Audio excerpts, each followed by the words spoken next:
ሐረርጌ ዛሬ 2 ዓመት 1 ዓመት ተኩል 2 ዓመት ገደማ መጥቼ ነበር። ሐረር ያኔና ሐረር ዛሬ ሁለት የተለያየ ሀገር ነው ማለት ነው። በጣም ጸድታለች፣ ግሪነሪው ይታያል፣ ቤቶች ትንሽ ሊፍት አፕ አድርገዋል እና የከተማ ቫይብ ይታይበታል። ድሮ ስለ ሐረር ሰምተን ሐረር ስንመጣ ምናየውና አሁን ደግሞ ሐረር ውስጥ ያለው መነቃቃት ለየቀል ነው። ድሮ ሐረር ስሟ ነበር ገናና እንጂ ከተማዋ አልነበረችም። አሁን ግን ለዚያ ለገነነ ስም የምትመጥን ከተማ ለመሆን እየታተረች ነው፣ ለማደግ እየተነሳች ነው። ገና ነው፣ ብዙ ስራ ይቀራል።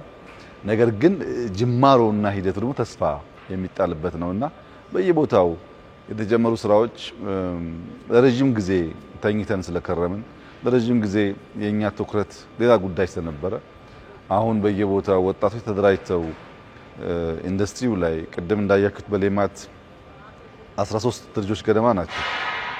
ኦልሞስት ለሐረር በቀን እስከ 2500 እንቁላል ያቀርባሉ።